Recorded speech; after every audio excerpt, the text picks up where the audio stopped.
Hello guys! Hello mga idol! Kumusta po kayong lahat?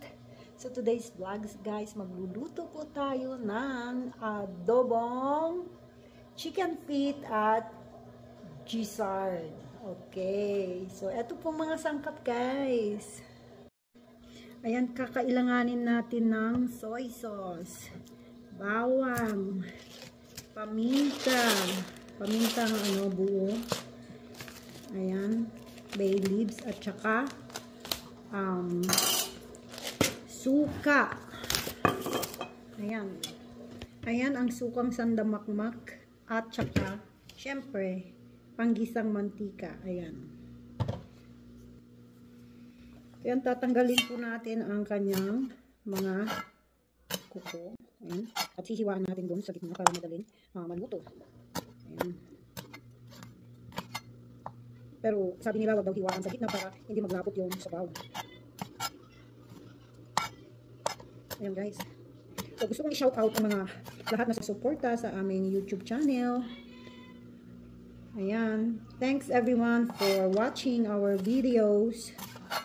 So your watch hour helps our YouTube channel to earn money, a little money to help poor kids in the Philippines. So guys, the earnings of this video will proceed to help poor kids in the Philippines. So please do subscribe, watch our videos. I know sometimes you get bored of watching, but please, even you are bored, watch our videos. Sorry, we're not a good vlogger, but we're trying to improve and give you good content. That's why sometimes we cook, sometimes we do the live, but now that my partner is not around, we have here a chicken gizzard. I'll mix this together. So I'm gonna put a slice on every gizzard so that it will cook easily. And I will put this in a pressure cooker to have a good result. We don't want a gummy gizzard in a hard chicken feet. We want a soft chicken feet. So some are asking what you can eat in a chicken feet. There's a lot. So if you know how to eat a chicken feet, you just lay the soft chicken feet with your tongue and you just throw out a bones. Is that correct? Correct me if I'm wrong. Okay. So we need to boil this to remove all the fats and the fishy smell. Okay guys, we need to boil in a water for 10 minutes before we cook. Okay, so ayan guys, so while waiting for the water, we need to boil the water. So let's prepare our bay leaves, mga condiments. Ayan, kailangan natin ng you can add chili flakes if you want. Oh my god, I love the smell of the black pepper. So I'm not putting onion this time, or black bean. This is different. This is a Filipino style, like not the Chinese style. Chinese style, you have to put some tausi on it, sugar. I don't like sweet much, you know. We do the Filipino style adobo with sugar.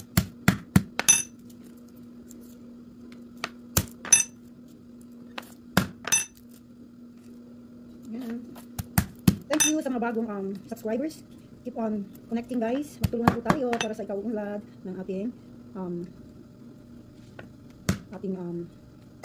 content. Ayan. Yung soy sauce, pwede kayong magdagdag mamaya, pero half cup po nilagay natin. Ito hindi naman masyadong maalat.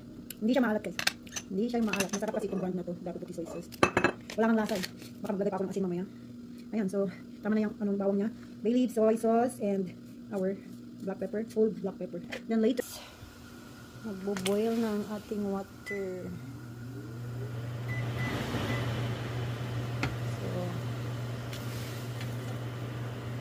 So, tip po guys, para po healthy ang ating kinakain, kailangang i-boil na natin ang mga karne kasi hindi natin alam kung saan nila hinahagis ang mga yan. Baka sa mga floor, who knows? Di naman natin nakikita kung paano nila trabahuin ang mga yan. Tulad ng mga yan, mga karne, wag nyong i-direct ang pagluluto guys. Kailangan nyong i-boil lahat. Lahat nalulutuin yung mga karne, maliban lang sa steak. Ayan. I-boil nyo kasi mamaya ito, ibubuga niya yung mga hindi ka nais-nais na nasa loob ng karne. Ayan guys. Ayan. Pakuluan natin yan ng 10 minutes. So yan guys, as you can see, kumulo na siya at nakikita nyo naman yung mga binuga niya.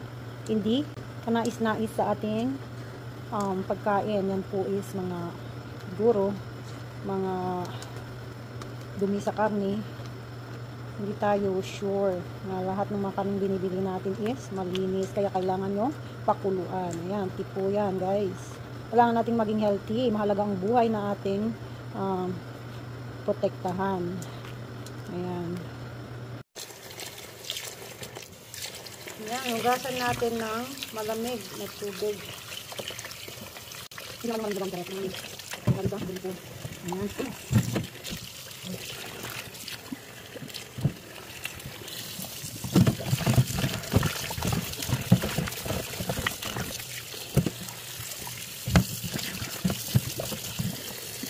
Guys, ito hugasan. Masyur, malinis. Ayan.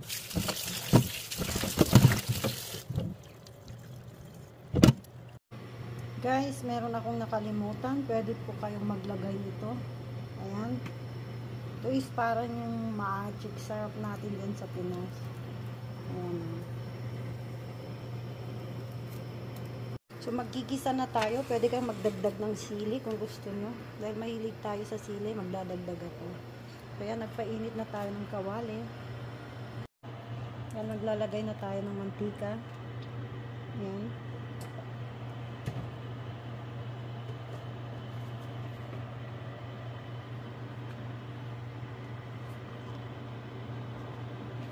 Tayan lang natin uminit.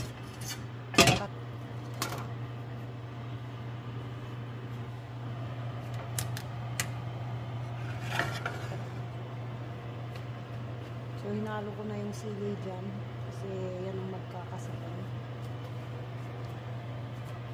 So, ayan. I-drop natin to ng isahan.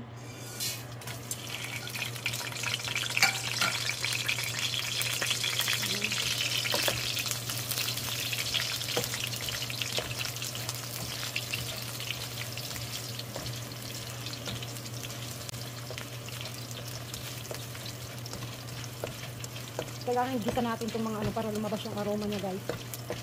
Mabango ang adobo kapag merong bay leaves at saka yung buong paminta. Pwede kayo magdagdag ng pamintang durog kung gusto niya. Ayan, ilagay na natin yung ating paan.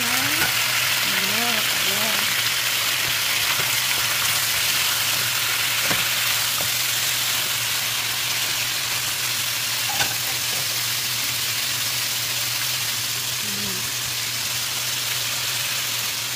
Soy sauce.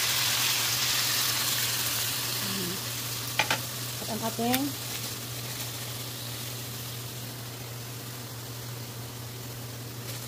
chicken flavor broth. Ayan.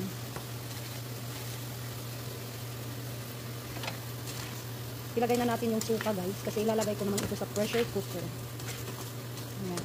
So saka na lang natin titikman kapag malambot na siya kung pwede magdagdag tayo ng asin or soy sauce. Ayan. Medyo malabnaw siya, so magdadagdag ako ng soy sauce. Guys, sa pagpapalambot, pwede kayong gumamit ng Sprite o kaya Coca-Cola. Ayan, magdadagdag ako ng Coca-Cola. Guys, optional lang to. Kung gusto yung tubig, kung gusto nyo namang masusyal, maglagay ka ng Coca-Cola. Ayan. Suka, Ayan ang suka, guys. Vinegar. Ayan. Tansya-tansya lang to, guys. Walang saktong measurement. Ayan. Ito na yung ating isasabaw. Ayan. Coca-Cola, optional lang yan. Kung gusto nyong tubig, tubig. Ayan. So, tatapan natin ng konti. Ayan. Tara natin ilipat sa ating pressure cooker.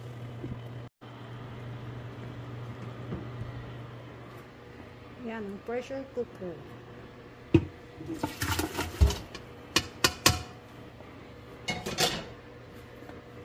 Let's cover. The water is enough to cook. Ayan. So, ano to? 30 minutes. Ayan. So, let's check, guys.